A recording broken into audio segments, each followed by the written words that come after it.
Now turn up.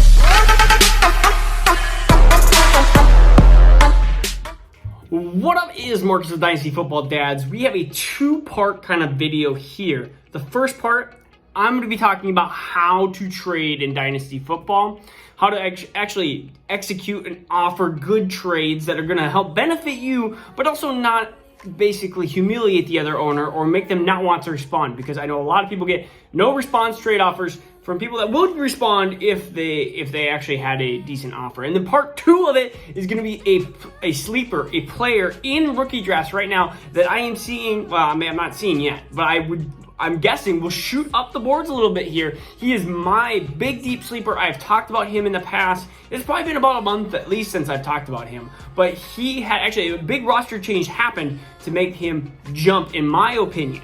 So the big thing, Dynasty Trades. I'm gonna go through a couple big points here. Oh, I gotta mute that. That is not, we cannot have these dings going on. That would be bad. No dings. The big thing is evaluate your team. Find your weakest positions. I know that we have, I think Dynasty Nerds is a big one that has like a GM tool that you can utilize and see where you rank according to them, running backs, wide receivers, quarterbacks, in a contender type or in a dynasty type. And the big kind of thing to look at your team is, are you building for later? Are you contending for now? And where are your weakest points? Just look in if you have divisions, conferences, whatever you have, look and see where you rank. Are you pretty tied with quarterback, weak at running back, strong at wide receiver and tight end? Or are you too strong at wide receiver where you have just a lot of depth but you have no running backs? Start hammering out some of these decisions now. Look at rookie drafts. If you have pick 8 but you're weak at running back, you know that running back's probably not going to fall to you. So are you going to try to reach and get Michael Carter or Trey Sermon? I think that's a bad decision. You want to draft for talent. I would rather have the Elijah Moores, the Waddles, the Batemans into that area, and I would rather try to trade pick an 8 and something for that running back. I don't like to reach in drafts. I like to trade for what is best available, and I like to try to trade for that need. I think that's the way to do it instead of reach for drafts. I see these teams over and over and over again reach for these players, and when they reach, many times they are stuck in the same cycle. Like, I need a running back. Well, I'm going to try to get Devin Singletary. Well, that doesn't work. Then I'm going to get Damian Harris. Or then that doesn't work. Well, guess what? I need a running back. So I need Keyshawn Vaughn. Well, then Keyshawn Vaughn happens. And then this year they're like, I still need a running back because all those running backs are not good. And so then I'm going to draft Trey Sermon. And it's like, you literally could have drafted a couple of really good wide receivers along the way. You missed out on some really good talent at the end of some of these first rounds. And you could have traded. I mean, if you hit on one of those wide receivers, you could trade for that running back position. Or try to trade for that running back position at least. So evaluate your team. Are you a contender? Are you a rebuilder? What are you doing? Are you acquiring draft picks? Are you trading draft picks away? That is a big thing that you have to kind of figure out. Number 2, look at the other team. Please look at the other team. Look and see if this makes sense. If they have 5 running backs and you are offering them another running back because you want a wide receiver from them, that makes 0 sense. I just want to see if my son's moving on the camera here. I might have to go up and check them. But so if that makes 0 sense. If they have, let's say it's a 1 QB league and they have Watson's a bad example. If they have Stafford and Pat Mahomes, guess who's a really good target to be like, hey, I want Stafford from you. What does it take for Stafford? I'll give you a mid-second. A lot of times they're much more willing to do that versus if they only have Stafford and maybe they have Stafford and they have Sam Darnold. Stafford's gonna be a lot more valuable in that situation.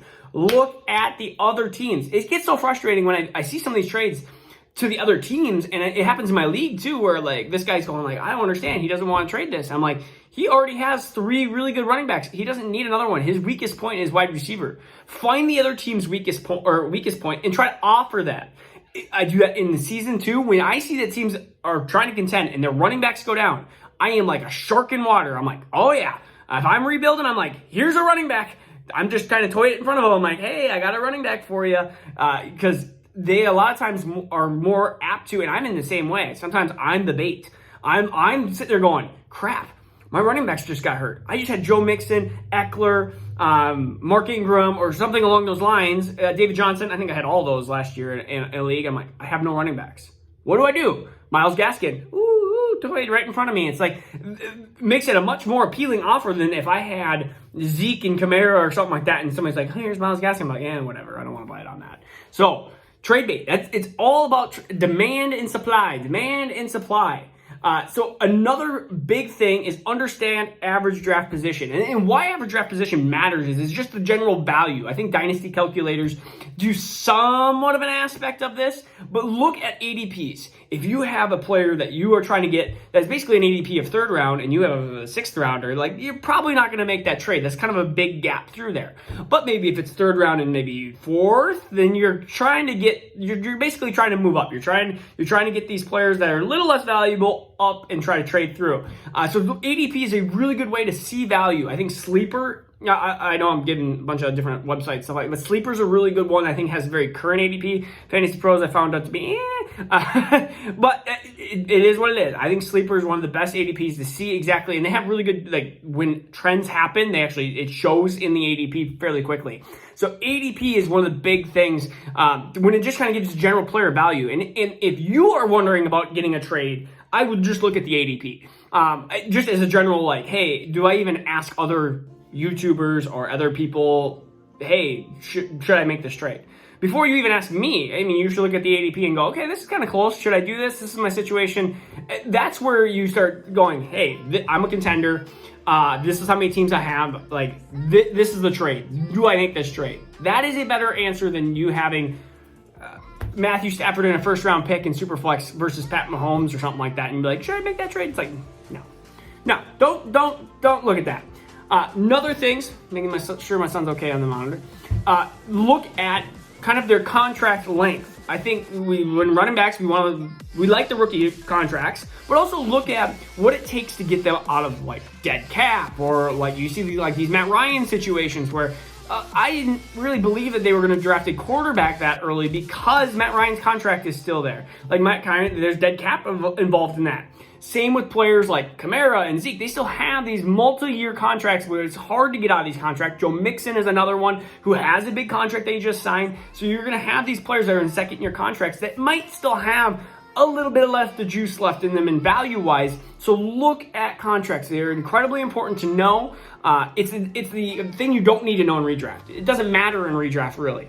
Even when they're in, like, I always say, even when they're in their contract year, their final year, that doesn't really matter in redraft. Like, there's been crutch arguments for and against those situations. So I would just look at the contract is very important when it comes to looking at where do you think players are going to move, trying to project, okay, well, this quarterback's going to not be there for long term. Example, Washington, you knew that Kirk Cousins was going to leave Washington, go somewhere else. That was important in Superflex. You look at players, even I thought, like, I got rid of Henry a little too early. Yeah, I did, because I knew his contract was up with Tennessee and I didn't know if he was going to get re-signed. So I wanted more value. I wanted more players and picks that I thought were going to be safer. Henry ended up signing with Tennessee, but I knew that going ahead that Tennessee had a chance. There was a big chance. Same with Kamara, same with Joe Mixon, holdouts, all that stuff. Melvin Gordon has been a big holdout. Le'Veon Bell, another holdout. Like, you have to understand these situations and contracts. Very, very important in Dynasty, and if you don't know, then you are behind. I thought my son was screaming. All right, last one. Know the incoming class, which would be the now 21. I know basically two classes, 2021, this past class, and 2022, depending on what class you're at. But know where your best pick projects. Also, know where, if you're trading for a pick, where that kind of the trajectory of that pick goes. Also, know the incoming rookie class. Is it strong? Is it weak? What's going on? Like, if you didn't know going into 2020 or if you didn't know in 2019 that 2020's class was going to be super good, then you missed out. And you may have traded a CD Lamb away for 50 cents on the dollar or a quarter on the dollar. Or if you had like a mid-first, like Justin Jefferson, or all these different wide receivers, T. Higgins, Brandon Ayuk, all these different wide receivers that you would have maybe missed out on because you didn't want to keep your 2020 picks. I was very stingent on my 2020 picks because I knew how valuable that class is.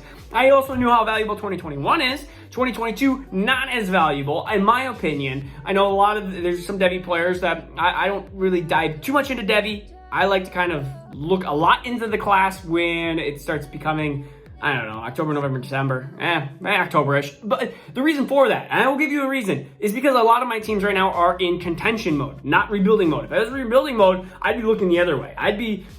It's still important to know. Maybe that was a bad, I should start knowing. I know of the players, and I've done a little research, but I'm not going super in depth. I know of like Breece Hall and stuff, but I like Isaiah Spiller, but it's like I am not doing a ton of research on them yet. I just know what kind of talent abilities they have, and I've watched a little bit of tape, but I've been so focused on 2021 draft picks and the season here. You don't want to jump too far ahead because then you're going to miss the now. Don't go too much in the future. So just know, incoming class, 2022 class, that's just important to know where you think picks are going to have trajectory. I actually got early first, like a 102 or 103, with the year that Gurley went down, like Connor went down. It was like all the, maybe it wasn't Connor. It was like all these older players that this team looked amazing. But I looked at it and said, wow, this team could fall off the cliff really quick. And it doesn't have any depth, and it didn't have any really tradable picks it didn't have any picks that it could acquire or acquire people. So I knew they were kind of stuck with the roster they had. And they end up being not a very good team. They end up being a horrible team. So that's what happens. I mean, they could have been a really good team if Gurley actually had his knees in the right area. So if you're new to the channel, this is a Jerry Jeudy signed free jersey. We gotta get to Mr. Cade Johnson. Then I'll get to my son on the monitor here. But Cade Johnson, why is this important to Marion? I hope I said that to Marion Terry. Florida State, I thought he was a really good raw prospect. He is cut. He's gone. So Seattle waived him. Cade Johnson, also Seattle. This is maybe bold, but I think Cade Johnson has a better chance of breaking out in Seattle than like a Dwayne Eskridge. I really, really, really like Cade Johnson. He's 5'10", 184 pounds. A lot of people, it's like, why haven't I heard of Cade Johnson? Who is this guy? He's North Dakota State. Of course, their year was just abysmal. Not abysmal. Trey Lance was there. Then Trey Lance pretty much opted out for the whole season. So did Cade Johnson. But let's look at his 2018 and 2019 seasons. I know this is against performers that are not elite D1 schools, but 67 catches, 1,332 yards, 17 touchdowns. 2019, 72 catches, 1,222 yards, 8 touchdowns. He has ability to be that small school guy.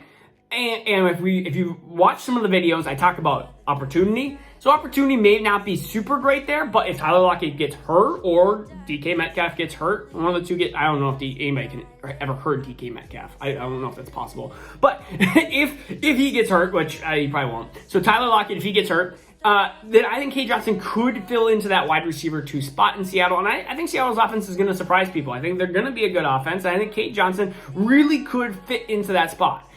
You have a small town guy who had a high dominator rating, a high yards per reception, a guy that averaged, 17.7 yards per catch.